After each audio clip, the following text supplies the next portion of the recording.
balik lagi bersama gue Teddy. Nah, kali ini mungkin gue mau sedikit sharing ya tentang kripto nih. Ya kalau mungkin dari yang kalian tahu hari ini kan market lagi bearish ya, dan mungkin aja marketnya bearish jadi bisa berkepanjangan sama seperti bulan Juni yang lalu lah kira-kira. Nah, namun yang pengen gue sampaikan di sini adalah yang pengen gue bilang dan edukasi juga nih ya buat semua orang, bahwa kalau di kripto itu mungkin kalian cuma tahu tentang cuan, tentang gimana caranya untung, gimana caranya tentang trading. Nah, tapi gue pengen nih sharing tentang bagaimana kita melihat kripto itu dari teknologinya nih, dari fundamentalnya. Fundamental di sini maksudnya di balik suatu koin yang kita beli itu ada perusahaan loh, ada perusahaan yang bergerak ya untuk membuat project atau kegiatan atau use case atau utility kayak kegunaan dari kripto itu. Misalnya mungkin kita banyak tahu tentang koin, ada Cardano, XRP, TKO, tapi kita nggak tahu nih. Terus juga ada Ethereum, tapi kita nggak tahu sampai saat ini kenapa dia bisa naik, kenapa dia bisa turun, kenapa dia bisa dihargai sampai puluhan juta, sampai ratusan juta, dan kenapa ada yang dihargai sampai hanya dolaran saja gitu ya. Nah, gue pengen banget bilang ini kalau ya kripto itu sejujurnya itu teknologi dan based on use case-nya itu yang paling baik. Seperti contoh kita lihat Bitcoin deh, misalnya contohnya Bitcoin. Nah, kenapa Bitcoin itu sampai berharga ratusan juta? Karena dia yang pertama, dia koin pertama yang muncul, kripto pertama yang dibuat oleh anonim namanya Satoshi Nakamoto, dan dia mencantumkan di white papernya block and chain. Makanya sekarang kan kita kenal namanya blockchain nih. Ini juga teknologi dari dia gitu kira-kira. Nah, lalu akhirnya karena ada koin pertama ini muncul juga koin-koin berikutnya kayak Ethereum. Nah, gunanya apa dulu Bitcoin ya? Gunanya dulu Bitcoin adalah untuk alternatif payment, untuk lebih security dan lebih private gitu ya. Antar negara juga bisa kirim dengan mudah dan tanpa proses verifikasi yang panjang melalui bank dan mahal gitu ya. Gitu. Nah, contoh lagi misalnya Ethereum. Kita jangan lihat koinnya deh, kenaikan harga koinnya enggak. Kita jangan lihat ke situ. Kita lihat dari fungsi dan kegunaannya dulu. Ethereum coba. Di balik koin itu ada perusahaan. Yang foundernya siapa ya? Foundernya itu gue lupa, sebentar gue cari dulu. Founder Ethereum, Vitalik Buterin. Di balik koin itu tuh apa sih? Ada kegiatan bisnis apa di balik itu? Kalau kita yang biasanya di saham, kita kan melihat perusahaan itu kan dari laporan keuangan dia, bisnis apa yang dia jalankan. Nah, kalau di kripto kan kita lihatnya roadmap sama white paper. Nah, Ethereum itu kan di balik itu ada perusahaan yang mencoba membangun ekosistem dan memperbaiki Bitcoin gitu supaya lebih bagus ya. Makanya muncul Ethereum. Contohnya dia membangun ada ekosistem di apps. Di apps itu adalah decentralized finance. Contohnya mungkin kayak MetaMask yang kita tahu sekarang gitu ya, atau Trust Wallet gitu. Nah, terus juga di balik itu ada apa lagi? Ada juga namanya DeFi. Tadi yang pertama ada decentralized apps, lalu kita ada decentralized finance. Decentralized finance itu contohnya kayak SushiSwap, terus ada banyak nih pokoknya. Nah, ada perusahaan-perusahaan yang dibangun di bawah koin tersebut. Gunanya apa? Ya gunanya ya untuk bisnis lagi, untuk dapat bisnis lagi. Bisnis itu apa? Ya pasti tentunya untuk dapat profit dong dari situ. Selain dapat profit ya bisa mempermudah orang ataupun negara ataupun sekumpulan kelompok orang gitu untuk mempermudah menyelesaikan masalah. Nah, itu kan baik lagi kalau balik ke dunia real gitu ya, itu kan startup ya kan, mencoba mempermudah kendala orang lain untuk diselesaikan gitu ya.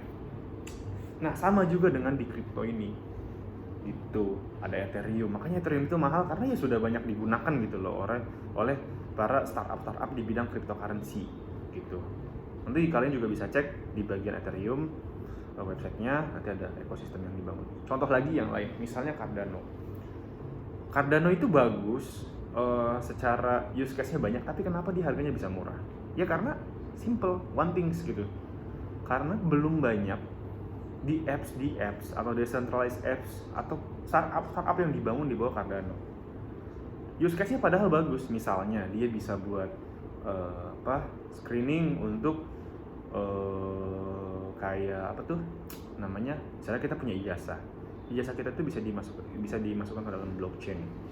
Lalu kalau misalnya suatu saat nanti hilang atau ada kegiatan yang dimana itu dia mengcopy atau hal-hal yang ilegal lah gitu ya, yang ijazah palsu gitu ya, itu bakalan ke-detect dengan mudah dengan Cardano. Cardano juga ada 3 perusahaan, ada UHK, ada Emurgo, satu lagi gue lupa namanya. Terus juga ada use case-nya dia salah satunya juga untuk men-tracking kopi misalnya gitu ya. Kopi ini kan selama ini misalnya nih dari petani kopi itu harus ke tengkulak ya, dari tengkulak baru ke Starbucks lah misalnya, ada contoh. Starbucks ini kan jualan mahal ya kan, jualan brand, jualan story gitu. Oh, si kopi ini tuh dibuat dari petani-petani lokal yang prosesnya itu A sampai Z gitu ya, dengan hati yang tulus gitu misalnya pembuatannya gitu ya, dibubuhi story seperti itu, makanya dia bisa besar gitu. Tapi apa untungnya buat petani? Petani tetap dibeli dengan harga yang murah karena petani jual ke tengkulak jual ke Starbucks gitu. Nah, di sini maksud dari cryptocurrency contohnya ada ya Cardano, dia tuh mau membuat semuanya jadi transparan gitu. Petani yang ada di daerah sekalipun nih itu bisa tahu update harga terbaru, dan dia juga bisa menjual secara langsung gitu tanpa perlu tengkulak, dan dia bisa merasakan mengais uang yang lebih besar gitu. Selama ini kita tahu petani itu penghasilannya kecil, sekalinya panen justru harganya turun. Nah, ini yang coba di use case atau diselesaikan oleh koin-koin cryptocurrency, contohnya adalah Cardano.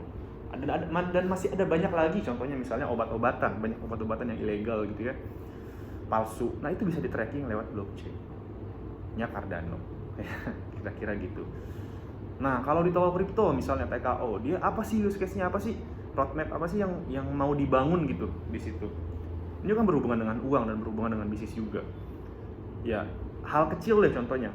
Dia bekerja sama dengan Berry Venture. Dia mau membangun startup dalam blok startup kripto lah, cryptocurrency ya, untuk memudahkan perusahaan-perusahaan tersebut itu bisa berkembang ya, atau diinkubator ya, diinkubasi nanti oleh tim Toko Kripto dan disuntik oleh Berry Venture gitu. Jadi supaya kedepannya nggak ada lagi nih koin-koin Cibaduyut nih. Koin-koin Cibaduyut itu koin-koin yang lo bikin asal ya, tapi nggak ada kegunaan, nggak ada fungsi, akhirnya uangnya hilang, diambil investor ya. Diambil oleh developernya gitu ya, cabut, misalnya kayak Buff Doge kemarin gitu ya, ada lagi Squid Game gitu ya. Kira-kira simple things-nya kayak gitu. Jadi coba sekarang nih mumpung marketnya lagi beres, kita analisa kripto apa yang mau kita beli, tapi kita lihat secara bisnisnya, kira-kira bisnis ini bisa bertahan lama atau tidak, kira-kira bisnis ini bisa berkembang atau tidak. Karena semakin bisnis di balik koin itu berkembang, maka koin ini jadi semakin mahal, demand-nya semakin besar. Contohnya itu Ethereum ya. Solana juga baru.